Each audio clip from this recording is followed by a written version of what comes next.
What's up guys, Mike Thomas, aka the Young Trishula here. Today I want to talk about how to play Punk Adventure. I received a ton of comments on my deck list video asking me to go over the combo lines with the deck, so I put together a few basic combos to show off how the deck works. Now, this deck is fairly straightforward, but it can be a bit RNG heavy at times, so I'm going to first be discussing combos that are independent of RNG, and then delving into combos that can vary with RNG and exploring how RNG can affect those combos. As always, remember to like and subscribe if you do enjoy this kind of content. It really helps me out a lot and lets me know to keep making more of it. Also, if you're looking to get better at the game and you want to support me, I do offer coaching sessions through Metafy. I love helping people get better at the game, and I know from personal experience that sometimes the best way to do so is through a one-on-one approach. I recently found out that I'm in the top 25% of coaches on their platform, so definitely check me out on there if you think that is something you might be interested in. Anyway, without wasting any more of your time, let's get into it. Okay, so for this first combo, I want to show you what this deck does when your only play is halq Fibrax. No other options for you, all you have is halq Fibrax and a Dream.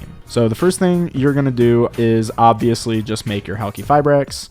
In this hand, I'm using Ash Blossom plus a Magician Souls just because I feel like it's the least impactful way to do this. We make halq Fibrax and we summon Jet Synchron. Now, I should pause this real quick to just note that this play does not work if your way to summon halq Fibrax is normal summon Jet Synchron. So you're going to summon out the Jet Synchron, and then you're going to make Linkuriboh, summon back your Jet Synchron by pitching a card, and you're going to make Dagda. And this in itself is more or less the core end board of the deck. Everything else that you're going to see in the rest of this video is an extension of this.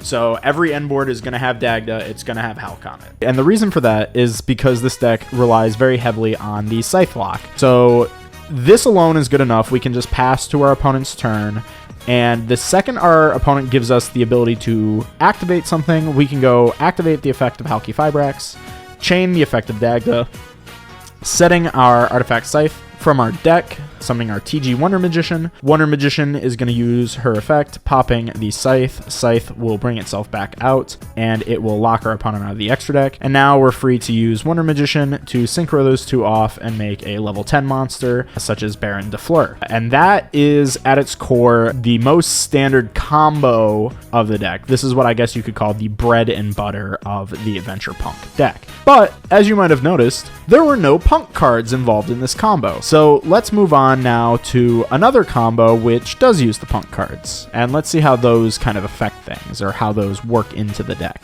So this next combo is actually more of an adventure combo than a Punk combo. I know, I'm sorry, I lied. And I say that because this combo can be replicated. You can do this exact same combo anytime that you have the adventure cards plus a way to make halq Fibrax. Even if your play is just like normal summon, Ash Blossom, special summon Water Enchantress, you'll be able to do the same play. But I wanted to use specifically Foxy Tune plus Aramiser to show off part of the deck building that goes into this deck. So we're going to start with our Aramiser, and we're going to get our token and get our Fateful Adventure. We're then going to use Foxy Tune, discarding itself, and if that resolves, we're going to discard a card. So just briefly to mention if people aren't sure, Foxy Tune sends itself for cost, and then if it resolves, it sends another card from your hand to the graveyard. So don't give away private information by sending two cards and then walk into Ash Blossom and reveal cards in your hand. You're going to summon out your Xiamen, you're going to get your Draco back, you're going to use your Fateful to pitch that Draco back, get Griffin Rider, get your Rideable Dragon back, and then use your Griffin Rider, special onto the field. We're now safe from hand traps. Now you can use your Xiamen to pay 600 life points and add Ogre Dance to your hand. So this is the important part of this combo.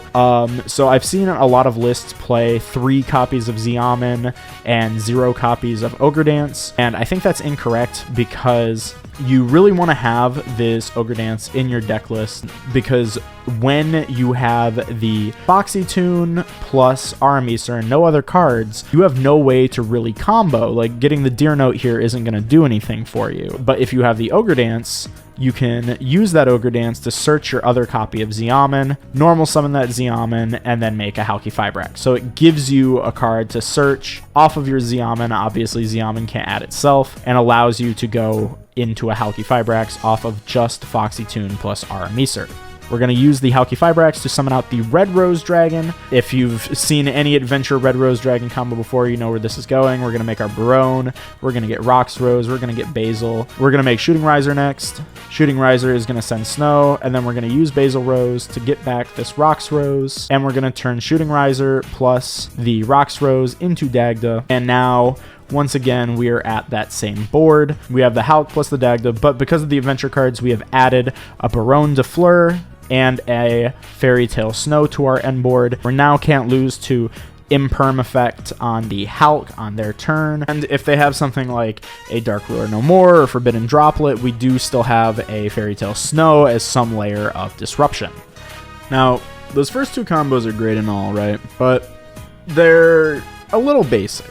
What I want to show you now is how the deck kind of evolves when you introduce RNG into it, and that largely comes from the Punk cards. Let's start simply by just showing you what this deck can do when you just open Xiamen and nothing else. So we're going to start by normaling Xiamen and paying our 600 life points to search our Foxy Tune.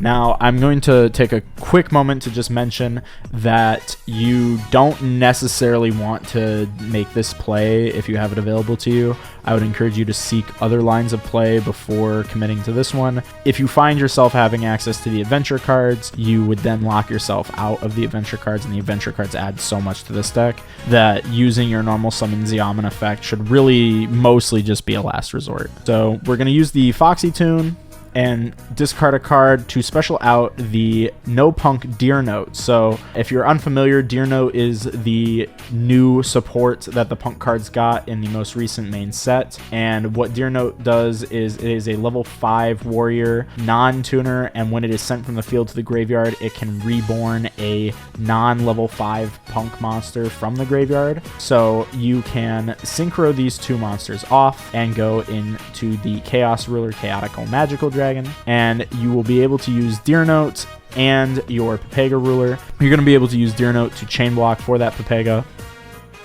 So we're going to mill here, and as you see, we mill pretty okay, and it's made even better by this Fairy Tale Snow. So we are going to take this Magician Souls here, since it is just, you know, a nice easy extender. As you can see, this is pretty good RNG. Not only did we mill an extender, but we also milled our Fairy Tale Snow, so we have that set up now without using the adventure cards, and we can use that Fairy Tale Snow as an extender if we need to, but we are actually going to just link these two off into halq Fibrax. So I'm actually just going to do this turn pretty normally at first. I'm going to start by just going for Jet Synchron, and you know, you would go for the Link Karibo and summon back Jet, and then you just make your Dagda, you know, if you didn't mill anything. But because we did mill this extender, we got this Magician Souls. This changes our line of play. Because we have an extender, we no longer need to use this Jet Synchron in order to go into our Dagda. So what we can do is we can summon that Magician Souls, and then we can link off the Link Karibo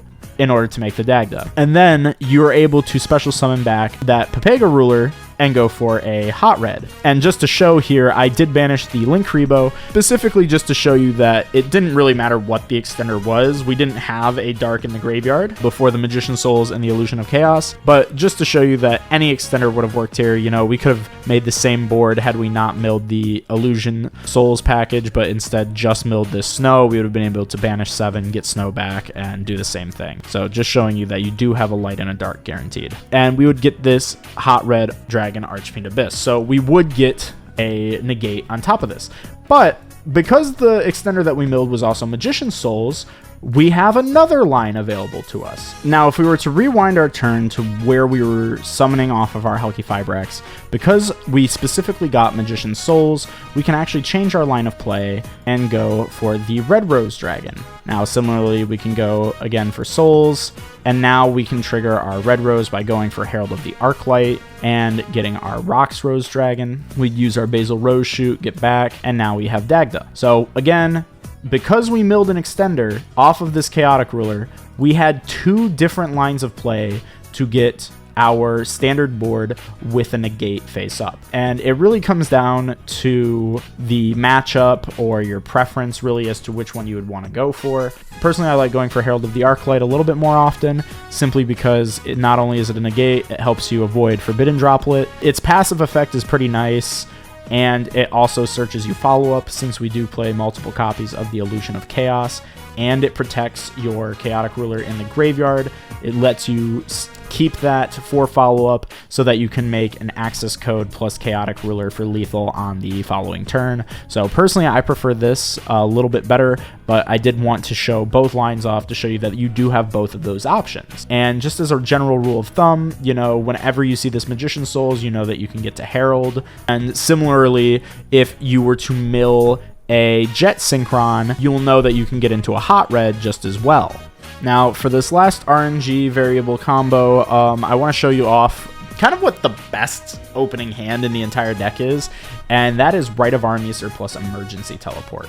Now, this hand is going to be pretty similar to opening Foxy Tune plus Rite of Armiser. However, now we get to include a Pepega Mill into the mix. So you're going to, again, go for your Rite of Armiser. You're going to E-Telly, get your Xiamen. Of course, if you're afraid of hand traps, you can always use Fateful early here. You're going to get your Draco back, pitch the Draco back, get your Griffin, re-equip your Rideable Dragon, and special out your Griffin. Now we're protected from hand traps. We can pay our 600 life points, get our Foxy Tune, and use Foxy Tune's effect and special Deer Note from our deck. Going for the Chaotic Magical and chain blocking with the Deer Note. And then we will mill 5 cards. And as you can see here, we have milled an Extender, we've milled a Hand Trap, we've milled another Water Enchantress, we've milled Ogre Dance. So again, we're just going to take that Illusion Souls because Illusion, I think, is probably one of the best extenders that you can mill off Chaotic Magical. That's why I choose to play it in my list. We're going to go for halq Fibrax. Now we can go into our Rose Dragon plays, and you know, we could play this out as normal as possible. You know, you get your Rocks Rose, get your Basil, go for your Shooting Riser, dump the Snow, make your Dagda. But what we could do instead is we could summon the Souls, draw 2 cards, go for our Shooting Riser, send our Snow, and then make our Herald of the Arclight, use our Basil Rose to come back, and then we can summon back our Chaotic Magical because we do have this as a potential extender from graveyard now. And now we end on 2 negates. We end on the Dagda and we end on Baron and Herald. And you know, the sky is the limit with this. If you've paid attention, you've noticed that we also did not normal summon in doing this combo. So if, for example, we were to also mill a Jet Synchron here, so say we had milled the Illusion of Chaos and a Jet Synchron, we would be able to normal summon one of these Ash Blossoms, for example, combine that with the Rocks Rose to make the Dagda, and then we would also be able to summon back the Jet and the Chaotic Ruler to make a Hot Red as well. So the potential best end board for the deck would be the Dagda and halq combination, plus up to 3 negates, depending on how RNG favors you. But, you know, at the end of the day, you still have these RNG independent combos that you will be able to get to, and RNG really can only benefit you in this deck. You know, it doesn't really matter if you mill stuff like the Scythe, because if you mill Scythe and you're on an Adventure combo, then you can always use your Baron de Fleur to reborn that Scythe. If you mill a Red Rose Dragon off of the Chaotic Magical, as you saw, we didn't use our normal summon, so we can always normal summon the Red Rose Dragon. Or if you were to mill the Rocks Rose, you can always add it to your hand and special it with halq. And really, what's cool about this is that it really just opens itself up to you. There's not really a lot that you can mill that's going to hinder you when you're playing this deck. It's usually just all benefits, and it's really only in rare scenarios where you actually get hindered by what you're milling. So I think those are really the main combos of the deck. I think this deck's pretty freeform. I think it's pretty open. Anything goes once you have these basic combos down. Hopefully now that we've covered some of these combos, you feel like you have a better grasp on the deck and how RNG can impact your ending board. Anyway, that's about all I have for you guys today, so remember to like the video and subscribe if you do enjoy this kind of content. I hope you have a great rest of your day, and I hope to see you in the next one.